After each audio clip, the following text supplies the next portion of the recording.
Kerajaan Pakuan Pajajaran atau Pakuan atau Pajajaran adalah ibu kota dari Kerajaan Sunda yang pernah berdiri pada tahun 932 sampai 1579 Masehi di Tatar Pasundan, wilayah barat Pulau Jawa.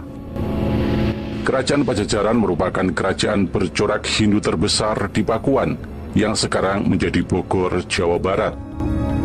Kerajaan ini didirikan pada tahun 923 Masehi oleh Sri Jaya Bupati yang terbentang dengan luas sepertiga atau seperdelapan Pulau Jawa.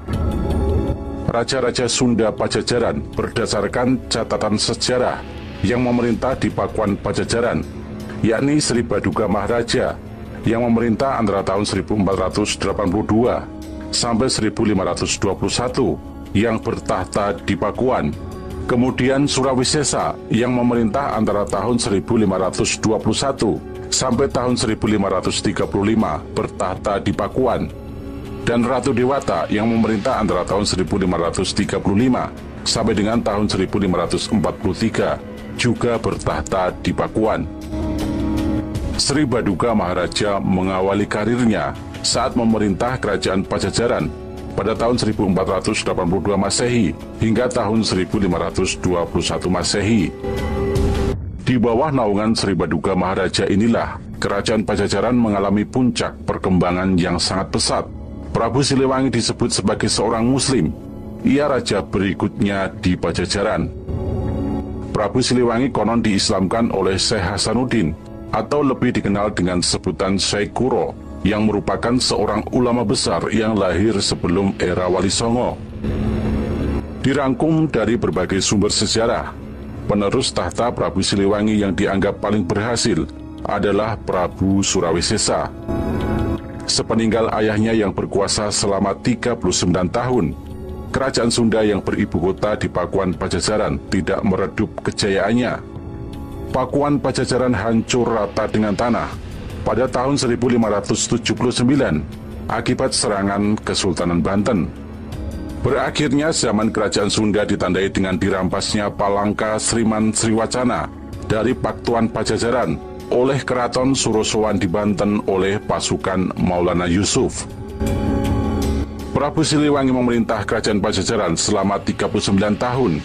Mungkin di zaman Prabu Siliwangi inilah Kerajaan Majapahit sangat kuat dan berkuasa, serta memiliki armada laut dan pasukan yang sangat kuat, tetapi tidak mampu menaklukkan Kerajaan Pajajaran. Ada kerajaan kecil di Pulau Jawa yang sampai Majapahit runtuh tidak bisa ditaklukkan.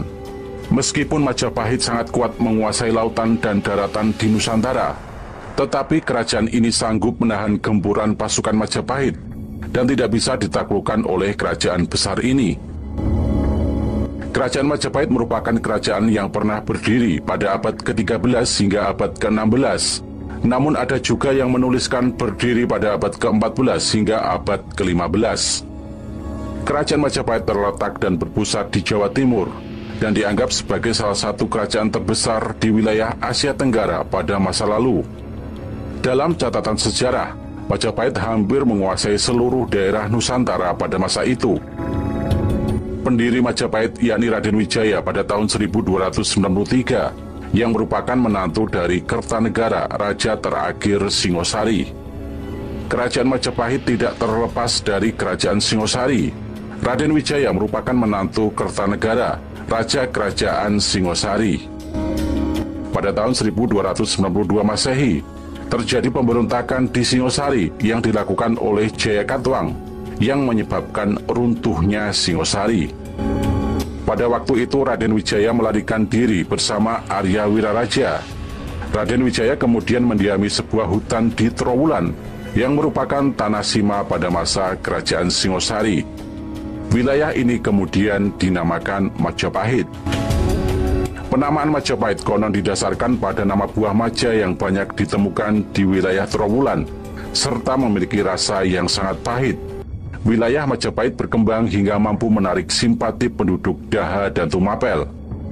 Niat balas dendam Raden Wijaya terbantu lebih cepat setelah adanya pasukan Kubilai Khan yang tiba pada tahun 1293. Setelah mengalahkan Jayakatwang, Raden Wijaya kemudian menyerang pasukan Mongol di bawah Kubilai Khan.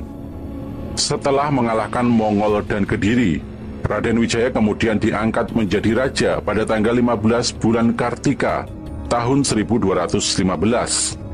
Setelah diangkat sebagai raja, Raden Wijaya kemudian bergelar Kertarajasa Jayawardhana. Konon kekuasaan kerajaan Majapahit membentang begitu luas, namanya disegani di berbagai kerajaan di semenanjung Asia. Meski berhasil mempersatukan wilayah Nusantara, Majapahit tidak bisa menguasai Pajajaran atau Sunda yang kecil.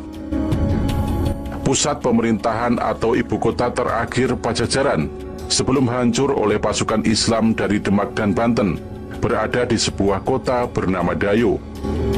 Para ahli meyakini Dayo yang dimaksud adalah kawasan yang meliputi Kabupaten Bogor dan Kota Bogor di Jawa Barat sekarang ini.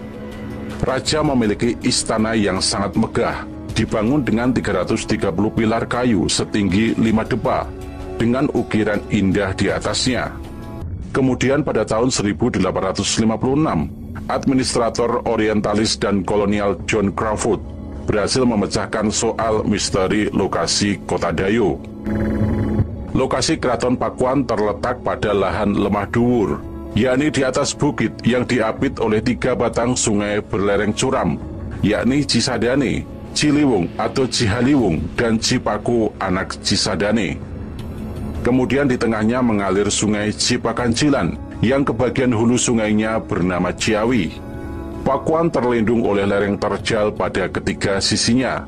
Namun di sisi tenggara kota berbatasan dengan tanah datar dan terdapat benteng atau kuta yang paling besar. Pada bagian luar benteng terdapat parit yang merupakan bentuk negatif dari benteng tersebut. Tanah galian parit itulah yang diperkirakan untuk dijadikan bahan pembangunan benteng. Ibu kota Pajajaran sempat berpindah-pindah dari Galuh, Pakuan, Saunggalah, dan Kawali. Ibu kota Pajajaran dibagi ke dalam 2 bagian, yaitu kota bagian dalam dan kota bagian luar. Kota dalam dan kota luar dibatasi benteng alam berupa bukit memanjang di sebelah timur. Struktur ibu kota Pajajaran diperkuat oleh sungai alam, parit kecil yang melewati bagian barat keraton, dan benteng buatan di selatan. Benteng yang berlapis-lapis ini dibuat untuk menangkis serangan pasukan Islam dari luar, yakni dari Demak, Banten, dan Cirebon. Wilayah Sunda, khususnya Kerajaan Sunda, merupakan wilayah yang unik bagi Majapahit. Disebutkan Gajah Mada sampai enggan untuk menyerang secara militer. Padahal wilayah Sunda merupakan bagian yang dibidik oleh Gajah Mada, supaya sumpahnya untuk menyatukan Nusantara terwujud. Sunda merupakan kerajaan sendiri yang bebas dan tak layak untuk ditaklukkan secara militer. Hal itu didasarkan pada temuan prasasti Raja Srijaya Bupati dari abad 11, yang di dalamnya disebut terdapat gelar yang mirip air langga. Konon, Raja-Raja Sunda masih keturunan dari Jaya Bupati, yang masih berkerabat dengan penguasa di Jawa bagian timur.